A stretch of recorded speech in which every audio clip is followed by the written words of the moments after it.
Good morning student, I am Himanshu Mudgal, class 10 geography का first chapter resource and development के next topic को लेकर आया हूँ आप सभी के सामने। Land degradation and conservation measures. Human activities such as deforestation, over grazing, mining and quarrying contributed in land degradation. कई मानवीय गतिविधियाँ जैसे कि डिफॉरेस्टेशन, पेड़ों को काटना, ओवर ग्रेजिंग, जानवरों को ज़्यादा चराई कराना, माइनिंग, खान वगैरह खोदना, ये सब भूमि के खराब होने के रीज़न हैं। Measure to control land degradation, भूमि के बचाव के क्या तरीके हैं, किस पे हमें नियंत्रण करना चाहिए। एक है एफॉरेस्टेशन, ज़्यादा से ज़्यादा पेड़ लगाए जाएं। Planting of shelter belts of plants, plant को एक सीधी श्रृंखला में लगाया जाना चाहिए। कंट्रोल ऑन ओवर ग्रेजिंग, ज़्यादा चराई पर रोक लगानी चाहिए, ज़्यादा जानवर चराई ना करें। Stabilization of sand dunes by growing thorny bushes, जो थॉर्नी बुशेस मतलब कटीली झाड़ियाँ होती हैं, सैंड ड्यून्स बनाई जाएं। प्रॉपर मैनेजमेंट ऑफ वेस्टलैंड, जो ख़राब भूमि पड़ी है उसका अच्छी तरह से अच्छे मैनेजमेंट के साथ रखरखाव होना चाहिए। कंट्रोल ऑफ माइनिंग एक्टिविटीज, जितनी भी खान की गतिविधियां जो हैं उन पर नियंत्रण रखना चाहिए। सॉइल एज ए रिसोर्स, मृदा भी एक संसाधन है। Soil is the most important renewable natural resources, जो मृदा है वो एक महत्वपूर्ण रिन्यूएबल प्राकृतिक संसाधन है, मतलब वो रिन्यू होता रहता है। It is the medium of plant growth, यह पेड़ के विकास के एक मीडियम है। And supports different types of living organism on the earth, और पृथ्वी पर विभिन्न प्रकार के जो जीवन यापन करने वाले कार्बनिक तत्व हैं उनको सपोर्ट करता है। क्लासिफिकेशन ऑफ सॉइल, मिट्टी का वर्गीकरण on the basis of the factors responsible for soil formation, colours, thickness, texture, age, chemical and physical properties. The soils of India can be classified in different types. कई factors हैं जिनके आधार पर soil को distribute किया गया है। वो factor हैं जैसे कलर्स, मिट्टी का रंग, थिकनेस, उसकी क्रिस्टलों की मोटाई, टेक्सचर, एज उसकी मतलब कितने पुरानी सॉइल है, केमिकल एंड फिजिकल प्रॉपर्टीज, भौतिक और रासायनिक गुण उसके, इन सब पे मिट्टी को विभाजित किया गया है। तो सबसे पहले बात होती है एलुवियल सॉइल की। एंटायर नॉर्थन प्लेन, जो भी उत्तरी मैदान है वो सारे एलुवियल सॉइल से बने हुए हैं। Also found in the eastern coastal plain, इसके अलावा यह पूर्वी तटीय इलाकों में, उसके अलावा महानदी के डेल्टा में, गोदावरी, कृष्णा और कावेरी रिवर्स के डेल्टाओं में भी पाई जाती है। फर्टाइल सॉइल, यह उपजाऊ मृदा है, इसलिए फिट फॉर एग्रीकल्चर पर्पज, इसलिए खेती के लिए योग्य है। Region of alluvial soils are intensive cultivated and densely populated, जहाँ जिस रीजन में एलुवियल सॉइल पाई जाती है वो खेती के लिए बहुत ही उपजाऊ ज़मीन होती है और काफ़ी जनसंख्या उस क्षेत्र में निवास करती है, densely populated. Rich in potash, इसमें पोटास की मात्रा की अधिकता होती है। फॉस्फेरिक एसिड ज़्यादा पाया जाता है।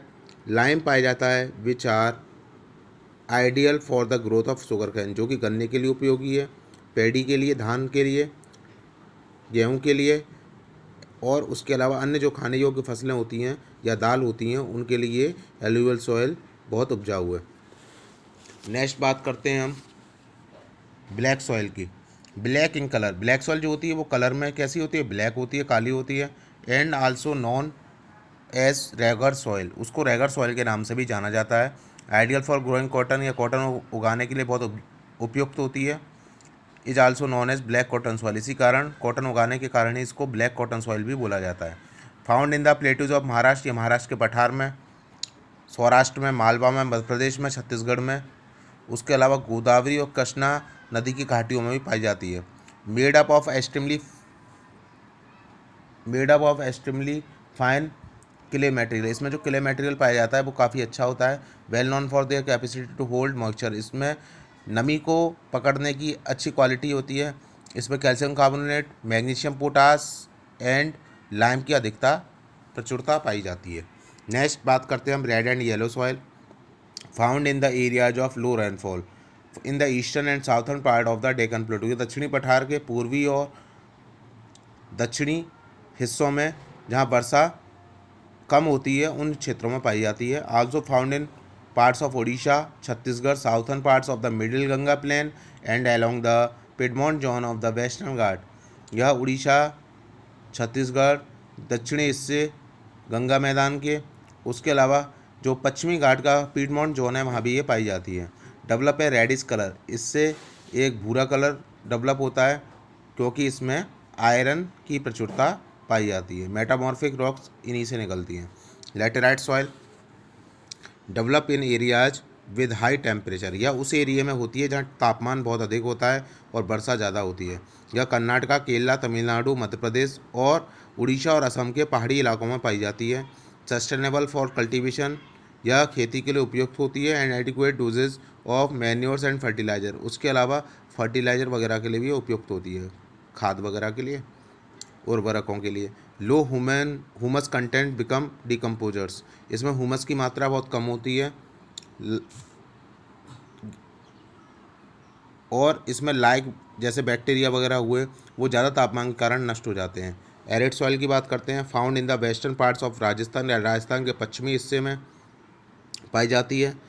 After proper irrigation this soils become cultivable, proper तरीके से सिंचाई की जाए तो यह जो मृदा होती है वो उपजाऊ हो जाती है। Lakhs humus and moisture because dry climate, high temperature make evaporation faster, इसमें ह्यूमस और मॉइस्चर की मात्रा कम होने के कारण जो सूखे का मौसम होता है तो तापमान अधिक होने के कारण इवोपरेट जल्दी होती है ये। Salt content is very high, इसमें सॉल्ट की मात्रा ज़्यादा होती है। एंड कॉमन सॉल्ट की भी common salt is obtained by evaporating the water, और इसमें कॉमन सॉल्ट वाटर के इवोपरेशन के दौरान प्राप्त होता है।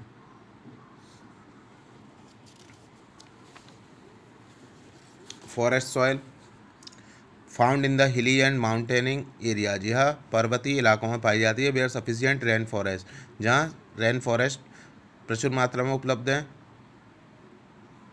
Loamy and salty in valley sides, यह लोमी और सिल्टी होती है घाटियों में। And coarse in the upper slopes, और ऊपरी ढलानों पर यह कोर्स हो जाती है। Silt in the lower parts of the valley, यह सिल्ट जो पाई जाती है वो ज़्यादातर घाटियों के निचले सिरों में पाई जाती है। रिवरों के टेरेस जो होते हैं वहाँ।